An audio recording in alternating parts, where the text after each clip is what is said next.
सुनो, प्रिय आत्मा। मनुष्य बाहर की दुनिया में बहुत कुछ खोजता है। पैसा, प्रतिष्ठा, शक्ति, सफलता, नाम। लेकिन जो सबसे महत्वपूर्ण है, जो सबसे मौलिक है, उसे वह भूल जाता है, स्वयं को। तुम बाहर दौड़ रहे हो, जीवन भर भागते हो, एक चीज से दूसरी चीज, एक लक्ष्य से दूसरे लक्ष्य। एक सपना टूटता है, दूसरा खड़ा कर लेते हो। लेकिन क्या कभी रुके हो? क्या कभी भीतर झांका है?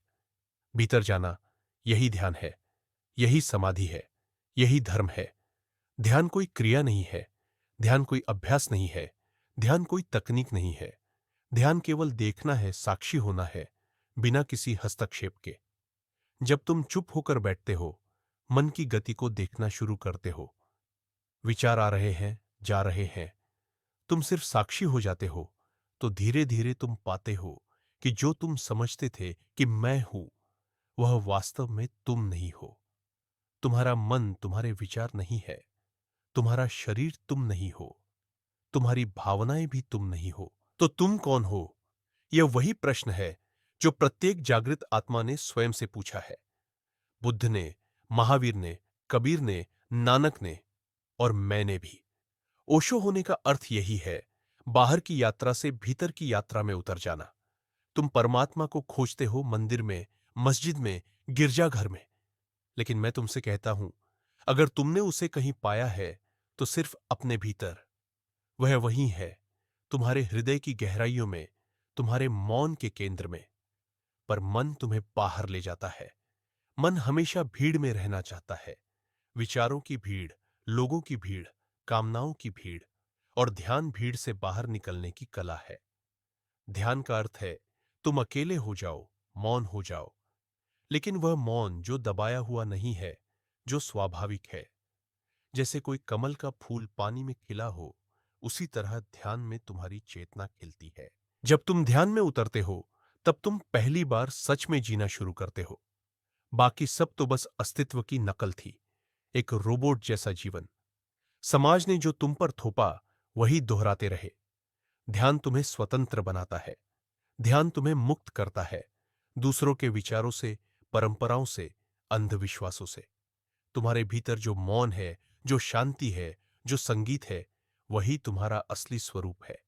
और उसी में परमात्मा छिपा है। मैं तुमसे कहता हूं, ईश्वर को मत खोजो, जागो। जब तुम पूर्ण रूप से जाग जाओगे, ईश्वर स्वतः प्रकट हो जाएगा। ध्यान कोई संघर्ष नहीं है, ध्यान एक खिलावट है। जैसे फूल खिलता है, वैसे ही ध्यान खिलता है। लेकिन उसके लिए तुम्हें अपनी पुरानी आदतों से बाहर आना होगा। हर दिन कुछ समय खुद के लिए रखो, जब तुम कुछ न कर रहे हो, सिर्फ हो रहे हो। उस होने की अवस्था में ही आत्मा प्रकट होती है, और वही परम सत्य है। लोग पूछते हैं, जीवन का उद्देश्य क्या है? मैं कहता हूं, जीवन स्वयं एक उद्देश्य है। जीवन कोई साधन नहीं है किसी और चीज के लिए। जीवन स्वयं ही एक सुंदर कविता है। लेकिन अगर तुम जाग नहीं रहे, तो वह कविता तुम्हारे लिए सिर्फ शब्द बनकर रह जाएगी। और अगर तुम ध्यान में डूब जाओ, तो वही कविता संगीत बन जाएगी। तुम्हारा दुख इसीलिए है क्योंकि तुम अपने से दूर हो गए हो। तुमने अपने भीतर उतरना छोड़ दिया है। तुम मंदिरों में गए, तीर्थों में गए, गुरुओं के पास गए, किताबें पढ़ी, लेकिन स्वयं को न देखा। मैं कहता हूं, अपने भीतर देखो, वहीं सब उत्तर है। तुम्हारा हृदय ही तुम्हारा गुरु है। लेकिन तुम उसे सुन नहीं पाते क्योंकि शोर बहुत है, मन का, समाज का, अतीत का, भविष्य का। ध्यान उस शोर से बाहर निकलने का मार्ग है। ध्यान का अर्थ है, जो है उसी में पूरी तरह उपस्थित हो जाना। यह पल, अभी, यही सत्य है। और जब तुम इस पल में पूरी तरह उतरते हो, तो वही समाधि है। तुम्हें कहीं जाने की आवश्यकता नहीं, कहीं पहुंचने की आवश्यकता नहीं। तुम पहले से ही वही हो जिसे तुम खोज रहे हो। संतों ने कहा है, खोजी ही खोज है। और मैं तुमसे कहता हूं, जो खोज रहा है वही ईश्वर है। तुम्हारा केंद्र, तुम्हारा आत्मा, वही परमात्मा है। ओशो होने का अर्थ यही है, उस केंद्र की ओर यात्रा। चलो, आज से हम शुरुआत करें। हर दिन कुछ पल मौन में बैठे। कोई विशेष मुद्रा नहीं, कोई विशेष मंत्र नहीं, बस अपने भीतर देखना।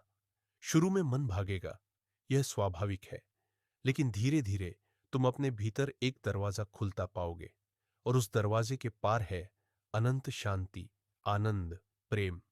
सच्चा प्रेम वहीं पैदा होता है। बाहर का प्रेम तो लेन देन है, लेकिन भीतर का प्रेम बिना कारण के होता है। वही वही प्रेम है जिसे संतों ने भक्ति कहा, सूफियों ने इश्क कहा और मैंने ध्यान कहा। तुम प्रेम हो, शांति हो, आनंद हो, लेकिन तुमने खुद को पहचानना छोड़ दिया है। मैं तुम्हें याद दिलाने आया हूं, तुम वही हो। ध्यान करो, अपने भीतर देखो, तुम पाओगे जीवन एक चमत्कार है। हर पल एक कविता है, हर सांस में ईश्वर है। और तब तुम नाचोगे, गाओगे, मुस्कुराओगे बिना कारण, क्योंकि जब आत्मा जाग जाती है तब जीवन अपने आप संगीत बन जाता है। यदि तुमने यह प्रवचन भीतर से सुना है तो यह कोई शब्द नहीं थे, यह एक आमंत्रण था भीतर की यात्रा का। धन्यवाद।